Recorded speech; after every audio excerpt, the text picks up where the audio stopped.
Top quality और consistent performance के लिए सिर्फ सिल्वर पंप नाम याद रखना।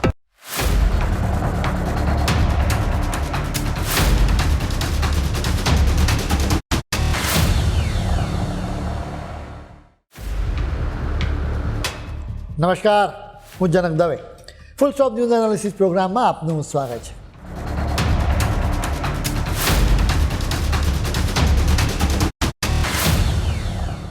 માણસ જ્યારે મૂંઝવણ અનુભવે ને ત્યારે ગુરુઓની પાસે જાય, પંડિતોને સવાલ પૂછે. આમ છતાં ક્યારે એમ બની શકે કે મૂંઝવણ દૂર થવાને બદલે વધી જાય. સનાતન ધર્મના લોકોને છેલ્લા કેટલાક સમયથી એક મૂંઝવણ થઈ રહી છે. મૂંઝવણ એ વાતની છે કે કળિયુગનો સમયગાળો ખરેખર કેટલો છે. આ મૂંઝવણ થવાનું કારણ પણ એ છે કે અલગ અલગ વાત કહેવામાં આવી રહી છે. એક તરફ ઇન્ફ્લુએન્સર સંતો કહે છે કે કળિયુગનો સમયગાળો 4.32 લાખ વર્ષનો છે, તો બીજી તરફ કહેવામાં આવી રહ્યું છે કે કળિયુગનું આયુષ્ય માત્ર 1200 વર્ષ જ છે. કેટલાક લોકો તો કહે છે કે આ સમયગાળો 5000 વર્ષનો છે. બીજી ચર્ચા એ વાતની છે કે આપણે કળિયુગમાંથી સીધા દ્વાપર યુગમાં જઈશું કે સતયુગમાં જઈશું. આટલેથી કંઈ ચર્ચાઓનો અંત નથી આવી રહ્યો.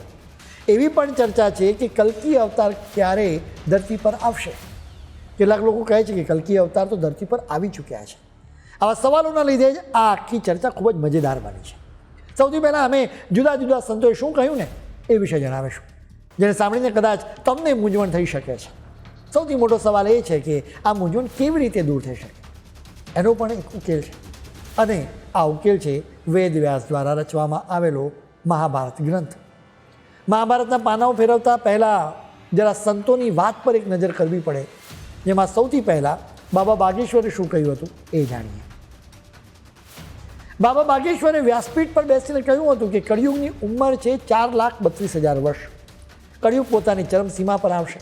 અત્યારે તો કળિયુગ સાવ નાનું બાળક છે. બધા કાન ખોલીને સાંભળી લો. કળિયુગના અંતમાં 8 વર્ષની બાળકી દાદી બની હશે. પહેલાં ઉંમર હતી 100 વર્ષ, હવે છે 70 વર્ષનું આયુષ્ય. માણસોની લંબાઈ ઘટશે. આવો કળિયુગ આવવાનો છે. હવે જરા કથાકાર અને આધ્યાત્મિક વક્તા જયા કિશોરીના વિચારો પણ જાણી લઈએ.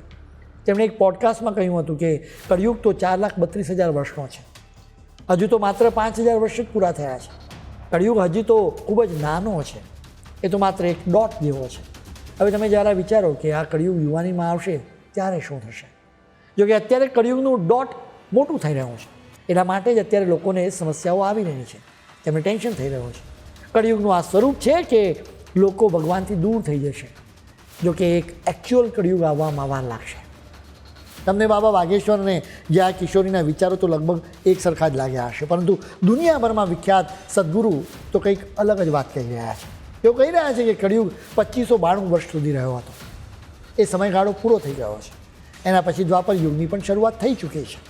દ્વાપર યુગનો સમયગાળો પણ 2592 વર્ષનો જ છે, જે સમયગાળો પણ 2082માં પૂરો થઈ જશે. એટલે કે 2082 પછી લોકોની સીધા ત્રેતા યુગમાં એન્ટ્રી થઈ જશે. સદગુરુની વાત પર વિશ્વાસ કરીએ ને તો કોઈને એ બોલવાનો અધિકાર જ નથી કે આ ઘોર કળિયુગ છે, કેમ કે આપણે તો પહેલાંથી જ દ્વાપર યુગમાં છીએ. હવે તમારી મૂંઝવણ વધી શકે છે. હવે જરા બીજા એક પંડિતની પણ વાત જાણી લો, જેથી તારણ પર પહોંચવામાં તમને મદદ મળશે. આ પંડિતનું નામ છે કાશીનાથ મિશ્રા. તેઓ સંસ્કૃત ગ્રંથોના જાણીતા વિદ્વાન છે. તેમણે એક ઇન્ટરવ્યૂમાં કહ્યું કે 2032 પછી સતયુગનો આરંભ થશે. મહાવિષ્ણુના અવતાર કલ્કી ધરતી પર આવશે. એવો પણ દિવસ આવશે કે જ્યારે બ્રહ્મા, વિષ્ણુ અને મહેશ એક સાથે દર્શન આપશે. જેના ભાગ્યમાં હશે એ દર્શન કરશે. હવે આપણા દેશના ખૂબ જ જાણીતા વિદ્વાનોના અભિપ્રાય પણ જાણવા પડે. આવા સમયે આપણે લોકમાન્ય બાળ ગંગાધર તિલકના વિચારો પણ જાણવા પડે. તેઓ વેદો અને શાસ્ત્રોના જાણકાર હતા. સ્વામી વિવેકાનંદ પણ તેમનાથી પ્રભાવિત હતા. તેમણે સતયુગ, દ્વાપર, ત્રેતા અને કળિયુગ એમ 4 યુગોના સમયગાળાને લઈને સ્પષ્ટ વાત કરી છે. તેમણે સ્પષ્ટ લખ્યું હતું કે યુગોનો સમયગાળો કરોડો વર્ષો નથી, બલકે માત્ર 12,000 વર્ષ જ છે. 4 યુગોના સમયગાળાનો સરવાળો આટલો જ છે. એટલે સ્વાભાવિક તે તિલકે કળિયુગની ઉંમર 4,32,000 વર્ષ હોવાની વાત સંપૂર્ણપણે ફગાવી દીધી હતી.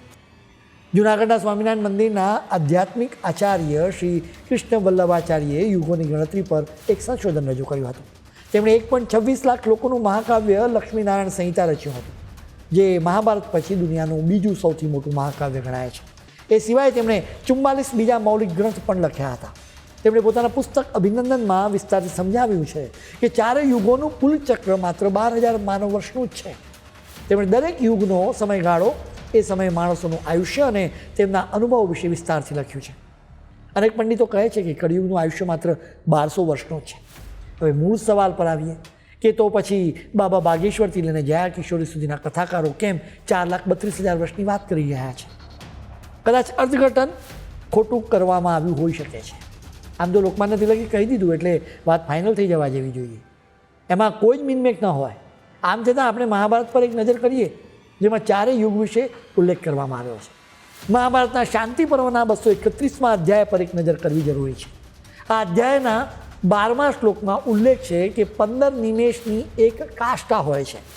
હવે સ્વાભાવિક રીતે સવાલ થાય કે નિમેષ શું છે? નિમેષ એટલે કે આંખોનો પલકારો. સિમ્પલ ભાષામાં સમજો ને તો અત્યારના સમયે સેકન્ડ સમયનું એક માપ છે. એ જ રીતે એ સમયમાં નિમેષ એક માપ હતું. એટલે કે પલક ઝબકાવતા જેટલો સમય લાગે ને એને નિમેષ કહેવામાં આવે. 15 નિમેષ બરાબર એક કાષ્ઠા કહેવામાં આવે. એટલે કે 15 વખત પલકારો ઝબકાવતા જેટલો સમય લાગે એને કાષ્ઠા કહેવામાં આવે છે. આવી 30 કાષ્ઠાને જોડીને એક કલા કહેવામાં આવે. આવા 30 કલાને જોડીને એક મુહૂર્ત બને. આ રીતે સમયને વહેંચવામાં આવ્યો. આમ જોવા જઈએ ને તો 30 મુહૂર્તથી આપણા 24 કલાક પૂરા થાય છે. મજાની વાત એ છે કે સમયની ગણતરી માણસોને ધ્યાનમાં રાખીને કરવામાં આવે છે. હવે કોઈ બુદ્ધિશાળી વ્યક્તિ દલીલ કરી શકે કે અહીં પલકારો ઝબકવાની વાત છે તો એ શ્લોકમાં એવું બિલકુલ લખવામાં નથી આવ્યું કે માણસ પલકારો ઝબકાવે એટલો સમય નિમેષ કહેવાય.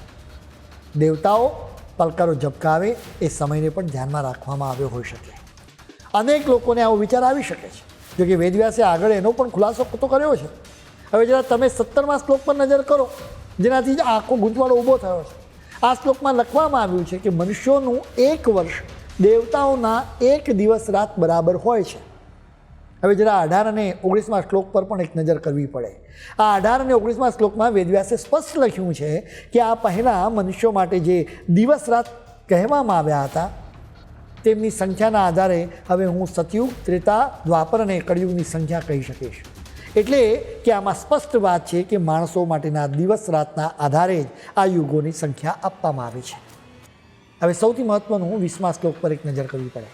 આ શ્લોકમાં ક્યાંય પણ લખવામાં નથી આવ્યું કે દેવતાઓના વર્ષ એટલે કે આગળના શ્લોક મુજબ આપણને તો એમ જ માનવું પડે કે માણસોના દિવસ રાત મુજબ જ વર્ષની વાત થઈ રહી છે.